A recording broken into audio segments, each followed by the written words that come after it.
Et bonjour, bonjour. Nouveau vlog. On reprend. 10e vlog, même. C'est pas vraiment des vlogs. On m'a dit que c'était pas des vlogs parce que je montrais pas ma tête. Écoutez, ce sont des logs filmés, donc j'appelle ça des vlogs. Euh, cette semaine, j'ai fait le fameux atelier sur le scénario dont je vous avais parlé la semaine dernière. Est-ce que ça s'est passé comme je le pensais? Pas vraiment. Le scénario de Tomorrow, aujourd'hui, il est sur 2 tomes, parce que Tomorrow est un prologue, une entrée dans l'univers de Black Ring. Et, euh, et en fait, je m'attendais à retrouver cette espèce de ventre mou dont je vous avais parlé la semaine dernière, et du coup à devoir le corriger. En fait, je me suis aperçu que sur une vision de souvenir, puisque du coup ça faisait du coup 1 mois et demi que j'avais pas travaillé, j'avais pas relu le scénario. Je pensais que le ventre mou était au milieu, pas du tout. Il est 100% dans le tome 2. Et je trouve que le tome 1 est bien ficelé. De toute façon, c'est celui sur lequel j'ai passé le plus de temps, donc c'est normal. Donc je suis assez contente. J'ai fait quand même quelques ajustements parce que du coup il y a des restes de corrections que j'avais fait qui n'avaient pas été menés jusqu'au bout. Mais ça m'a pris pas mal de temps.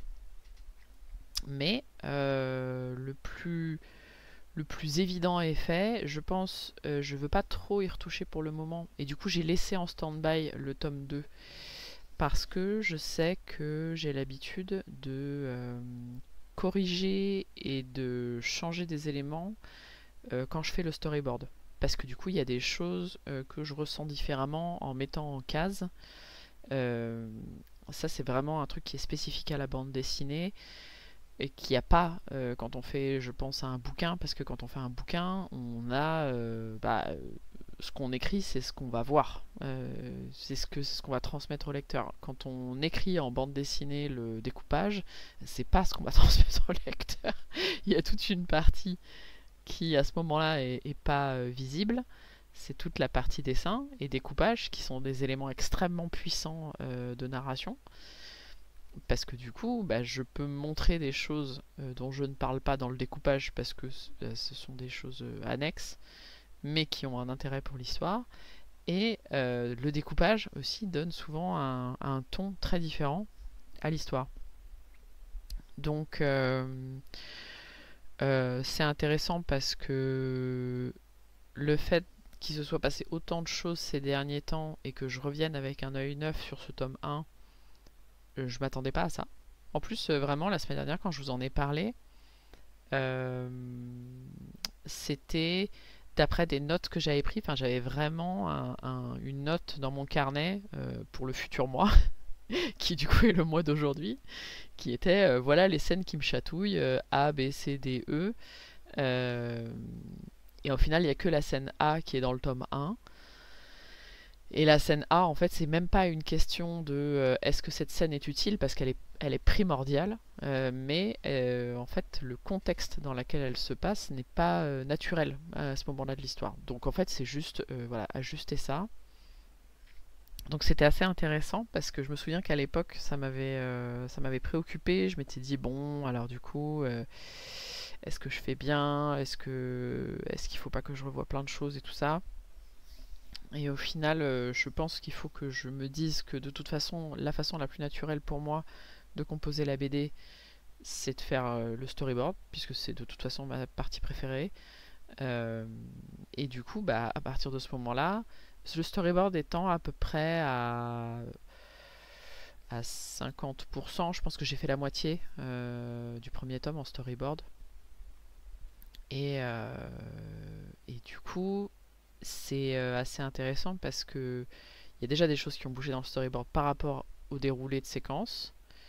Donc du coup, en gros, le storyboard et même le tome final va devenir mon objet de référence pour faire le tome 2.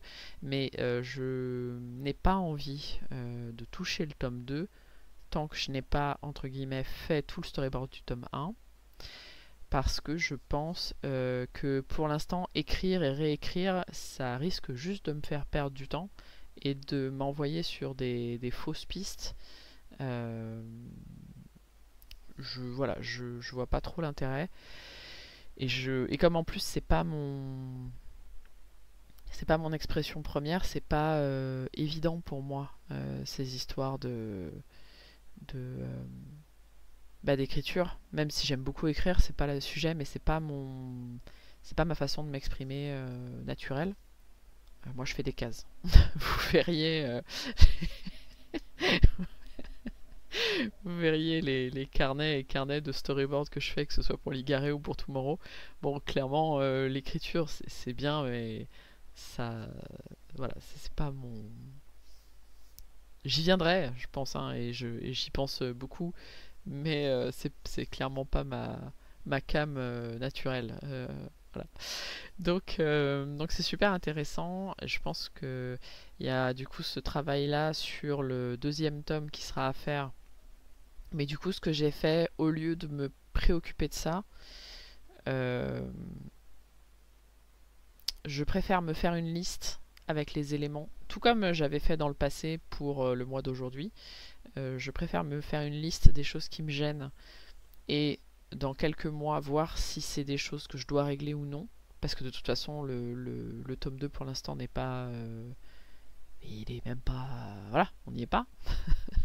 Donc, tant que je suis pas dessus, ça sert à rien de s'exciter. Je pense que, en plus, de la même façon que au niveau des goûts d'écriture et tout ça, le mois d'aujourd'hui n'est pas le mois qui réalisera le tome 2, puisque de toute façon j'aurai plus d'expérience, peut-être des envies de bouger certaines pierres que j'ai pas bougé pour l'instant, et, euh, et du coup je veux faire confiance à ce mois du futur. Donc voilà, donc tout ça c'était l'atelier que j'ai fait sur mon storyboard. C'est très intéressant parce que du coup il y a beaucoup de choses qui sont évidentes aujourd'hui et qui ne l'étaient pas hier et qui je pense changeront demain. Euh, je pense que c'est bien de rester humble par rapport à ça parce que bah, je suis pas du tout avancé dans mon expérience d'écriture. Même si j'ai une vision plus nette que quand j'ai commencé le projet, mais c'est pas une vision absolue et ce le sera jamais, je pense, parce que quand on est sur de la création, il n'y a pas de la perfection n'existe pas et c'est parce que c'est imparfait que c'est joli en fait. Je pense que c'est parce qu'il n'y a pas de perfection possible que ça crée une humanité quoi. Donc, j'ai envie de rester aussi sympa avec moi-même sur ce point-là parce que sinon, enfin, je sais que dans les épisodes précédents, euh, je me mettais beaucoup de stress et je parle des épisodes précédents de ma vie, hein, pas du vlog, parce que à l'échelle du vlog, au final, je suis assez stable. Mais je sais qu'au début de Tomorrow, j'ai eu beaucoup de doutes, notamment quand j'ai soumis aux éditeurs. C'était quelque chose qui me travaillait beaucoup, cette légitimité, cette envie de perfection, cette recherche de la bonne séquence au bon moment, patati patata. Euh, il faut que je pense que très très sincèrement, je me détends sur ce point-là et je pense que je commence à avoir de l'expérience sur le découpage et notamment la sortie de la première saison de Ligaré aussi m'a beaucoup apaisé sur ce point-là. Euh, D'ailleurs, merci pour tous les gens qui m'ont fait leur retour de lecture. C'est hyper cool. Je suis contente que du coup la relecture vous ait plu autant que le fait d'avoir suivi les épisodes au quotidien. Ça, c'était vraiment chouette. Ça m'a vraiment fait plaisir et c'est vraiment important pour moi parce que c'est vrai que c'est une chose de voir les cases tous les jours et puis ça en est une autre de voir ce que moi je vois, c'est-à-dire voir le truc en entier avec les scènes bonus que je vous ai rajoutées. Donc voilà, donc merci beaucoup pour ça. Voilà, c'était la petite parenthèse. Et puis bah du coup, je pense que Tomorrow maintenant, j'arrive à un stade où je commence à penser fort aux planches finales. que je vais commencer, du coup, fatalement. J'attends juste de pouvoir construire mon bureau parce que j'ai quand même remarqué que, notamment sur les planches de Ligaré qui sont pourtant des planches A4, j'ai tendance à me faire mal au bras euh, parce que je suis pas dans une position d'écriture qui est incroyable, enfin de dessin qui est incroyable. C'est-à-dire que j'ai un plan incliné qui glisse. Donc je sais que je passe mon temps à compenser et je me fais mal en fait. Voilà, c'est pour ça que je les dessine vite. Il y a beaucoup de gens qui se demandent comment je fais pour dessiner vite. Voilà, c'est une question de flemme et de douleur aujourd'hui. Je commence à vieillir et, euh, et voilà. Donc je pense qu'il va falloir que je commence à faire de l'exercice aussi parce que si je veux tenir ces deux aventures en même temps, il va falloir que je sois endurante. Mais il faut aussi que j'ai un plan de travail qui soit respectueux de mon corps, quoi. Bref. Et tout ça pour dire aussi que j'ai réglé un gros problème parce que je râlais beaucoup ces derniers temps sur mes plumes. Et pendant. Alors, c'est pour ça que vous n'avez pas l'ancrage du dessin que vous êtes en train de voir se faire là, qui est un Draw Senior Style d'une dessinatrice qui s'appelle Kate Hudson. Catherine Hudson, je ne sais plus. Son Instagram handle c'est Kate Hudson Art, donc K-A-T-H-U-D-S-O-N Art. Euh, et du coup, j'ai râlé parce que ça a été un live de l'enfer hein, cette semaine. Merci beaucoup à ceux qui ont eu la patience de me subir parce que ça c'est vraiment parti dans tous les sens. Et du coup, j'ai testé pendant ce live parce que je râlais beaucoup contre mes plumes. Et en fait, le problème, j'ai réalisé que ce n'était pas mes plumes, c'est mon encre. En fait, je réalise que mon encre, je la laisse trop à l'air et du coup, elle est devenue trop visqueuse et du coup, elle colle à ma plume plutôt que de couler dessus. Donc du coup, ça rend l'ancrage tout simplement impossible. Le dernier set que j'ai fait sur Ligaré, j'ai cru que j'allais tout casser. Vraiment, je crois que les gens se rendent pas compte à quel point c'est frustrant de remplir sa plume d'encre et de n'avoir absolument rien qui coule sur le papier. Malgré le nombre de fois qu'on fait des traits et qu'on en est au stade où ça. Et je pense que ça se voit sur sur certains traits de Ligaré là sur les 10 jours à venir. Mais il y a des endroits où j'ai gratté le papier. C'est pas bien, hein. Mais j'étais énervé. Et quand ça avance pas comme ça et que c'est que t'as tout fait pour que tout le flow de travail soit fluide et que ça l'est pas. Euh, la fatigue quoi. Donc du coup là j'avais fait l'ancrage au pinceau sur ce dessin là, ce qui est quelque chose de neuf pour moi.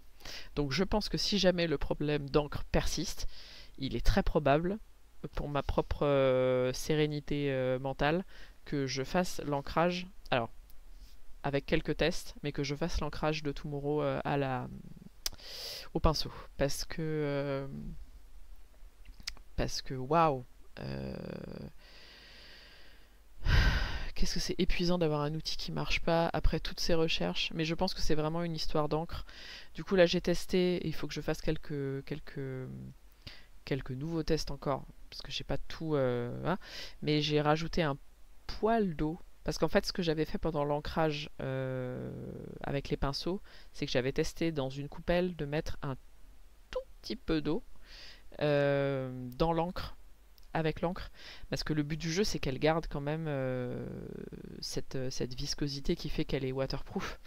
Et j'avais très peur que ça se perde en cours de route en rajoutant de l'eau. Parce que en fait, les encres waterproof, en général, elles sont à base de résine. C'est ça qui fait qu'elles tiennent en fait, tout simplement, hein, qu'elles tiennent à la gomme, qu'elles tiennent à l'eau.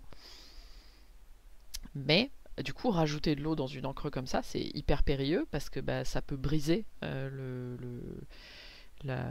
l'imperméabilité de l'encre en fait, tout simplement. Donc voilà, donc j'ai réussi. Ça a tenu pour le pinceau. Est-ce que ça tiendra pour la plume? Je ne sais pas. J'ai rajouté très exactement 6 gouttes d'eau. C'est très précis. J'ai secoué, j'ai barboté. Je pense que ça passera. Si ça passe pas, je rajouterai un poil plus d'eau, puis je continuerai des tests comme ça. Je préfère le faire sur la fin de ce pot d'encre là, parce que j'en ai un neuf qui m'attend. Et du coup, savoir comment traiter le neuf, que de le faire sur le neuf et du coup de gâcher le neuf parce que ça coûte cher quand même ces encres là et j'ai pas vraiment envie de perdre mon argent à tester d'autres encres sachant que ça sent que celle-là elle marche. Voilà. Parce que ça coûte alors pour donner une idée, je veux pas dire de bêtises, mais je crois qu'on est sur entre 15 et 20 euros le pot, et c'est des pots, c'est pas des grands pots, hein, c'est des pots de 30 millilitres. Donc voilà, c'est pas la folie quoi. C'est un peu le, vous savez, le sketch de Gad Elmaleh avec le coca là. Et c'est pour ça aussi que gâcher autant d'encre en nettoyant la plume parce que ça coulait pas et tout ça, et l'acétone et le machin et le truc, ça rend fou en fait parce que ça gâche une quantité d'encre qui est astronomique, et ça m'énerve. Il n'y a pas beaucoup de choses qui m'énervent dans la vie, mais gâcher et répéter, ça fait partie des deux trucs qui me tendent fort. Donc voilà, donc j'espère que ça réglera le problème. Ça l'a réglé pour le pinceau, est-ce que ça le règle pour la plume? Du coup ça fera partie des tests que je ferai la semaine prochaine. Je voulais pas mélanger les affaires, les torchons et les serviettes et l'eau et l'huile là cette semaine. Donc voilà, je testerai sur les nouvelles cases de Ligaré parce que pour l'instant c'est pas le cœur de la semaine prochaine. La semaine prochaine on est sur du storyboard et il faut que j'avance sur ce point là parce que maintenant il faut y aller là. On est à 396 jours aujourd'hui, dimanche 23 mars, de la sortie de Tomorrow. Et là, faut taper dedans, là, ça y est, c'est maintenant, là. Donc voilà. Ceci étant dit, je vais pas m'étendre tellement plus, il n'y a pas grand chose de plus à dire.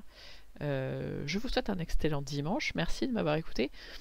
Et puis voilà, j'ai pas beaucoup d'informations supplémentaires à vous donner sur mes lectures parce que j'ai peu avancé. J'ai avancé sur le Roi Jaune, j'ai avancé sur les Fils de Brume, voilà. J'avoue avoir repris une nouvelle partie de The Witcher 3. Ce jeu est extrêmement magnifique. Si vous n'y avez jamais joué, je vous en supplie. Regardez un récap de Witcher 1 et 2. Si vous les avez pas fait, c'est pas grave. Moi, de toute façon, les deux ont planté, hein, parce que j'ai une capacité à créer des bugs. Je vous raconterai ça un autre jour. Enfin, en l'occurrence, le live de jeudi était totalement un témoin de tout ça aussi. Et jouer à The Witcher 3, je vous en supplie, lisez les bouquins, enfin ce jeu, et j'ai l'impression, malgré toute la reconnaissance qu'on a eue pour ce jeu-là, j'ai l'impression qu'on n'a pas capté à quel point ce jeu avait accompli quelque chose d'incroyable. Si vous y avez pas joué, que vous aimez la dark fantasy, les jeux d'exploration, d'aventure, je vous en supplie, ouvrez-le, réouvrez-le. Même moi, en recommençant, j'avais déjà fait une partie de 88 heures. Et du coup, là, j'ai recommencé. Et j'ai pas du tout le même jeu, en fait. Parce que j'ai pris des chemins différents. J'avais flingué énormément de personnes dans la première partie. Donc, du coup, là, j'essaye d'être plus raisonnable. Mais voilà, c'est un jeu qui est incroyable et je ne peux que le recommander. Il y a peu de jeux dont je suis tombée aussi fortement amoureuse ces dernières années. Et par exemple, Baldur's Gate a accompli quelque chose de très grand aussi, mais pour moi, The Witcher a franchi des étapes et on a rien de... Je comprends pas ce qui se passe. Bon, c'est pas pour rien que j'ai quitté le jeu vidéo, mais voilà, je comprends pas. Quand on sort un jeu comme ça, je comprends pas qu'après ce soit pas le nouvel échelon en fait. Je comprends pas. Bref. Prenez soin de vous. Profitez des soldes de printemps. Et puis on se retrouve la semaine prochaine. Ciao.